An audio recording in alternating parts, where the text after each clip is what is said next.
Well, I ran into this guy here at the pool in the same place, and I told him, I said, Diego, don't move Pereiro, or we're going to drop the camera, and then I ended up moving myself. But was that you? That's why I say. Man, how's the family? How are you? Hello, everyone. How are you, man? Good. We just happened to meet here. Turns out we ran into each other here without knowing. The first time ever? Yes. It's that we met here. Angel introduced us the other day. How's it going? Man, easy. The phone's gonna fall. Yeah, that's true. We're here. No, in the end, it's going to fall. All right, we'll do another take. We're not going to cut. We've met in Dallas, and well, I've mentioned you in many videos. I say, if Pereiro says it, there must be something to it. There must be something. So, Damn. well, here is one of the most informed guys about Real Madrid. To talk to us a little about the current situation. It's true that we're at the World Cup. We're very focused on the World Cup. We were dissecting things here before we started recording. Yes. If we could say everything we were doing, nothing. The dropper. You have a reputation for being very honest, and I am too with my channel audience. You don't mince words. You really don't hold back. I knew a bit about you from following each other on Twitter and thought, wow, this guy's a real character. But no, I mean, in the end, I get the feeling that however things go in life, whether things go well or badly for you, the only thing left for me is to just be myself. Working, and radio gives you the ability to talk for so many hours for so long that it's a bit like what you guys do. If I don't say what I know and how I feel like telling it, people might think I'm just making up a story, and I'm not interested in that. Exactly. And also this, being like this, like you are, Man, I take hits, but I really take them. Sure. But for example, you get along well with the soccer players. Yes. And that's very important in this. Well, look, in the end, life has taught me two things with soccer players. One, that they are distrustful because their closest circle, even if they don't want to do them any harm. Well, sometimes just by mentioning any little thing, no matter how unimportant it may seem, something can get leaked that could be important for their contracts, their lives, their families, or their day-to-day in a soccer team. And two, I've always asked them for two things. I've never asked a player for information, but I have told them that when they need to talk to me, they should. Because for me, having a conversation with a football player at a given moment so the listener can hear it is much more fulfilling than giving half a story and then, for whatever reason, it doesn't happen. So, since I've never lied to them about that, I've never stopped having a relationship with them. Because I have the same friends now as I did 17 years ago. Look, that's good. So, no, in that sense, I must not have done it wrong. Hey, what a summer this is. I mean, who would have thought Mourinho would come back, man? And then a summer of rebuilding. Damn. You have a lot of work now, following all the Madrid players with their national teams during the World Cup. It's a challenging summer for you, right? Because there's a lot of news that could happen. It's all still developing, and it will be until the transfer window closes. Well, I'm going to tell you two things. Let's see. One piece of news, something more personal, because it's true that as much as I love the World Cup and as much as the radio needs me here and all that, on July 6th, I'm leaving. I'm leaving a bit earlier because I'm not sure which day between the 10th and the 14th they're going to unveil Jose, and I don't want to miss it. Because ultimately, I believe those who listen, follow me, and want to know about Madrid on Onda Cero deserve for me to be where I should be at Mourinho's presentation when he arrives in Madrid. Come on, in terms of news, I didn't expect it to be so wild, but in the end, the election set a different pace for you. I mean, if I told you the plans Madrid had before Florentino gave that super crazy press conference in Valdebebas and the ones they've had since, if someone listens to the previous shows and the ones now, they'd say, damn, Pereiro is telling us a story again. No, it's just that the scenario changed a lot at that moment. And it's true that things that were definitely going to happen. Look, here's an example. Let's see. My bet was that he was going to play for Madrid, 100%. Mourinho would never have coached Real Madrid, since signing another coach would have required waiting for the World Cup results. If you like Nagelsmann and Germany exits in the semifinals, you'd still have time to sign him for Madrid. No, in the end, the competition caused so much stress that maybe Riquelme runs against Florentino, who didn't want to name anyone, but eventually starts naming people on shows, and everything changed so much it led to this madness. Talking about Galacticos when Madrid didn't have that plan at all. But yes, Mourinho is coming back, much to my regret. Tell us about that, man, of course. Some hope it goes better than last time, of course. So what happened last time? No, he wasn't a fit for me or for 90% of the press. Mourinho's main issue during his 3 years at Madrid was becoming obsessed with something he shouldn't have. I mean, if he had kept his tension level, not zero, but manageable with the media, since we're at Valdebebas every day or on every trip, he would have stayed at Madrid until now. He wouldn't have left, since Florentino would never have shown him the door. And he would have never had the intention to leave Madrid to go somewhere else, because there's nowhere like Madrid. But I think now he's coming back with a different attitude.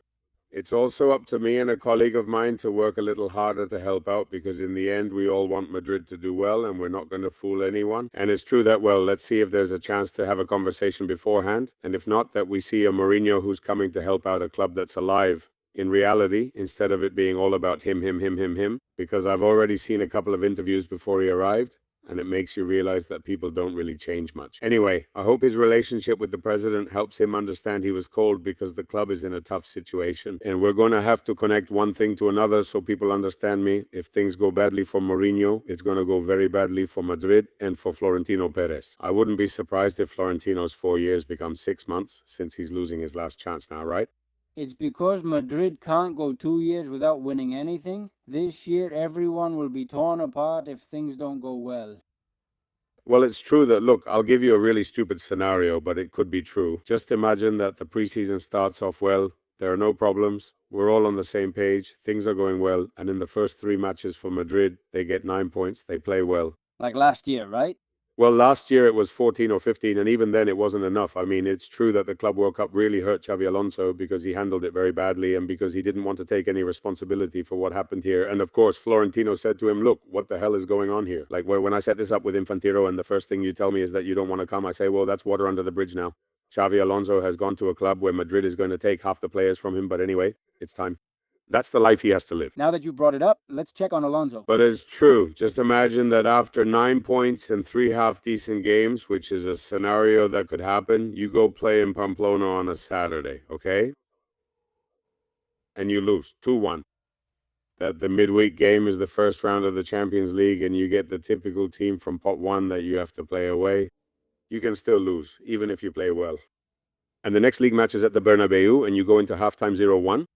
How do you think the atmosphere will be after 2 years without titles? And I'm not talking about some crazy situation. I'm talking about something that could happen to any team in the world. Well, Madrid is on the edge with all of that. And they have to try to calm things down. And it's true that the elections, if Florentino had won 80-20 or 90-10, well, that would make you understand that the fans lose a bit of the right by match day 4 to turn around and wave their handkerchiefs. But since he won 65-35, and some people are convinced by Mourinho and others aren't, and the squad is on the verge of being booed again, either things go really well or we're going to have trouble. And that's what we're going to try to get right quickly. Right? To begin with, there's going to be a preseason at Valdebebas, which hasn't happened in a while. And last year, Madrid also had a lot of problems. Let's talk preseason. Tell me about Nico Paz and one more name. Who was here until the 30th, and to pay the 9 million Madrid hasn't paid today. But do you think they're going to pay? They're paying because they want to renegotiate the contract. In fact, we're all surprised that there are 4 players signed by Madrid, announced by their president, and that one of them still isn't official, which is Dan Friese. Yes. Dan Friese could be part of a deal with Inter for Nico Paz and lower the cost of a 20 million operation that everyone knows has to be paid, so that's why there's a bit of a delay. Since the market closes on the 30th and budgets must be balanced yearly, this could work better or worse for you. But Madrid has told Como that if they want the player, they have to renegotiate the contract terms and pay 60 million by Monday. If they don't pay by Monday, the player will be offered to another team willing to pay that amount with a mandatory purchase clause for next year. People need to know this. It's already been illegal for a few years now to buy and sell a player in the same transfer window. So if Real Madrid decides to pay, they need to know that the only thing they can do is loan him out with a mandatory purchase clause for next year. They can't collect the money now and have it available for July 1st. Do you think Mourinho wants to see Nico Paz? No, I think he's already told him. Damn. It pisses me off because we wanted to see him there, but it's also true that he's made it clear he wants to stay at a club until things settle down a bit more at Madrid, or until he sees that it's easier. I think Nico Paz should show more determination and desire to play for Madrid, like Arda Aguilera, who also struggled to become a starter but now is one for Madrid. You need to want to play for Madrid, and he doesn't seem that interested. So, is the same thing happening to him as to Odegaard? No, what happened to Odegaard was much more than what happened to me. Because he came and lasted 6 months.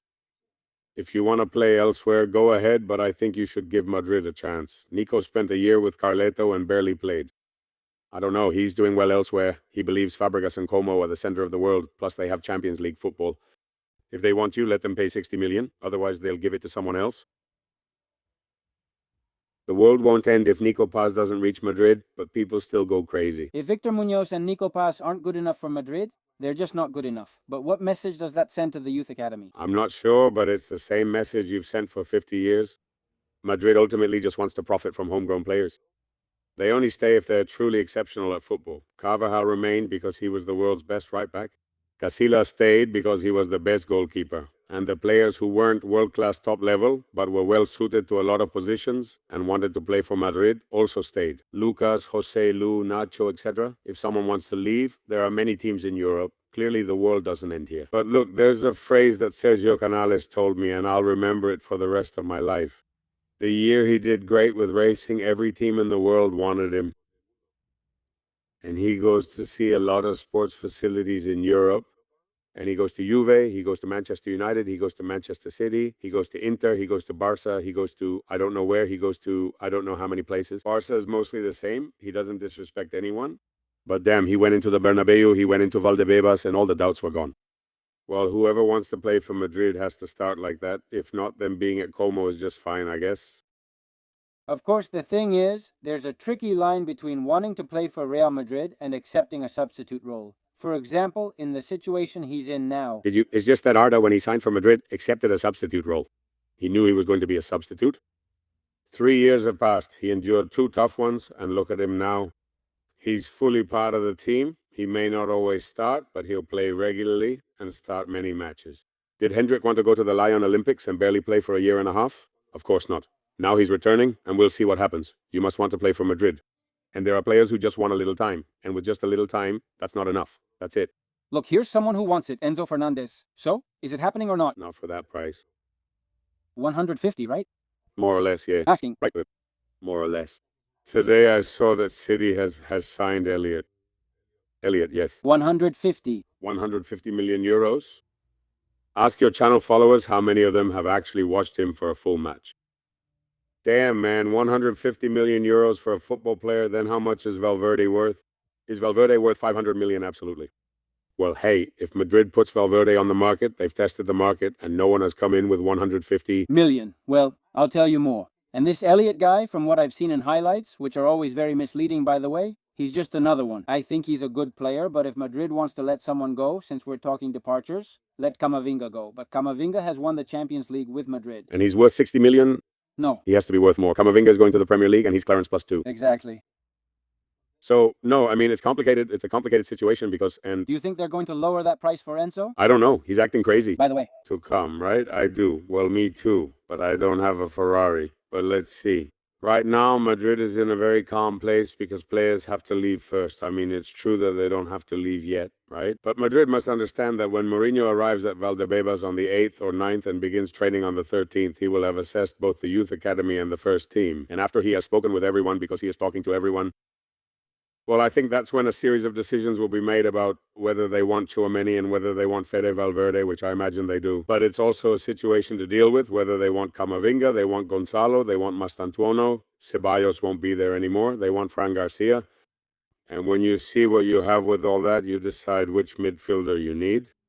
I think that Enzo Fernández in Madrid with the players they have now, I don't know if he's better than Tchouaméni, better than Valverde, better than Arda, better than Jude Bellingham.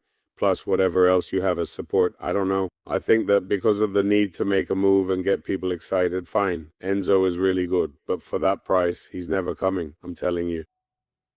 If he costs that much, they'll just get someone else. Even if it's more, Enzo Fernández isn't among the world's top 20 players.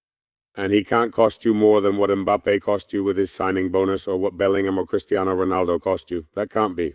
He's a good player, but at that price and without people, including myself, among the fans, and I understand you include yourself too, when what you have to replace is you've gone 2 years without replacing them, Kroos and Modric, you bring in Enzo Fernández, and it feels like it's not enough. Well, that's impossible. I mean, Madrid has a very complicated task. If it were my group, I'd say, well, we just drag ourselves along. I mean, yes, it's worth it, 150 million or 200. And João Neves is also better than Enzo Fernández, who I know the president likes. But you know that at Paris Saint-Germain, no one wants to leave because right now it happens to be the club that pays the best in the world and has the best sports project in the world. That's the first thing. Second, you have the best coach. And third, Paris Saint-Germain doesn't sign starting players. Paris Saint-Germain doesn't sign supporting players just so the starters can keep playing.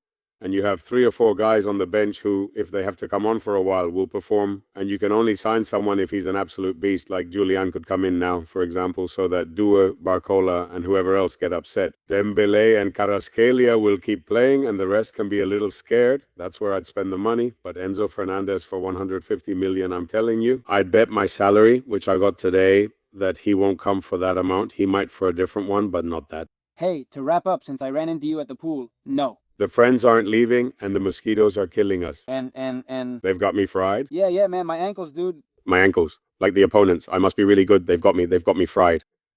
Vinicius? Man, about Vinicius. Damn. Let's see. It's a complicated situation, and Madrid is under pressure. I mean, Madrid is in a tense moment. To give a quick summary, the other day, Iñaki Angulo, who is very well informed on this topic, said that Vinicius is asking for 30 million euros net, which is more or less what he's had in mind for a year. Madrid was getting close to 20. I wanted to believe they would reach an agreement before the World Cup, but they didn't. Vinicius left Madrid a week earlier than planned. He wasn't even at Carvajal's farewell because he had some personal issues, and that week could have been used for that, but it wasn't. And the elections have also caused talk about Julian, about this and that, and all sorts of things. Right now, I couldn't guarantee either option. I think he wants to stay, but not at any cost, and he wants to be valued, and I think that's perfectly fine. I think Florentino wants Vinicius to stay, but not for 30 million, because right now Real Madrid's salary cap means there are 3 players who earn exactly the same net salary. Bellingham, Mbappe, and Vinicius each earn 15 million, and it's true that Mbappe gets 22 million more as a signing bonus, which adds up to 37, and he's already received 44. This year it'll be 66, and still has 2 installments left on his first contract, which is a lot of money, but Vinicius must realize he won't reach those figures. I also know something about Vinicius. Here we've seen in the last 2 years that 2 very good players have arrived, like Bellingham, who already won a European Cup, and Mbappe, who come in and out of the team, and Vinicius thinks to himself, when I'm alone, no. But with me, 2 European Cups were won, with him and Courtois. And some others, since Benzema was the best when he was here. Second, I've never asked for anything in my life until now, when he can finally ask for a bit more than before. I think Real Madrid will try to hide it with another signing bonus and a contract renewal. I mean, to give him money that doesn't go through the payroll, that can be paid in another way, or by reducing the club's share of image rights so the player earns more or something like that. But I understand Vinny. Vinny is, whether it snows, thunders, rains, or the sun shines, when things go badly or well, I believe that deserves to be rewarded. Maybe not 30 million, but his contract should be improved significantly. Every goal from now on is tough for Madrid, I'm telling you. And Vinicius will think if the other guy got a signing bonus, if what people do now is stay as a free agent, and you can, I mean, he's not going to be a free agent. He's probably not going to be a free agent, but don't you think he says, hey, if there isn't. Before, Madrid solved it by renewing his contract for more money than they wanted. I don't think it'll get to that point. There's not much time left. I doubt Vinicius will be able to negotiate with other teams in January, since they'd pay him those 30 million net elsewhere. But adding a payment to Madrid makes it much more expensive. But I don't know. It's a situation, like I said, Madrid is tense about this issue because they wanted it to be more on track and it's not working out for them. so are they skipping vacations in August? They usually close up and go on vacation then. They're driving me crazy, man. I mean, ever since Burgos left in December, and then Albert came in, that's Alberto Fernandez, who's honestly doing an amazing job. But of course, this moves at a certain pace, and you have to get to know people and all that. And he can take some work off my shoulders, but he needs to understand a bit how this works. And above all, he's getting to know the sources, so to speak, at a fast pace. But he has to go through his own process, just like I did, just like everyone does. I've only had a couple of days off in 6 months, and I'm exhausted. My brain can't take much more. But you know, this is cool, and we love it for a reason. And this year has taken years off your health, but it's also given you memories for life, like saying, damn, working with Madrid is something else. This way, you can't claim we're making things up since it's all for you. No, there's a hell of a hard worker here. We just happen to run into each other here. No, that's not it. It's done for the people. If someone told me tomorrow I had to do another kind of office job and they'd pay me 3 times as much, I wouldn't go. I wouldn't go because I like this more, because you like what you do. I prefer this. It's a relaxing hobby for me. We're here in Dallas, and I see him sometimes. He's off to Philadelphia, then Mexico, then who knows where. I just think, man, I'm way more relaxed hosting a show here. And I'm really enjoying it here and all, but I admit that just to get away for a few days, I don't know, to do nothing. This moment, for example, I'm really enjoying it, just lying here with a buddy, which is also something to appreciate.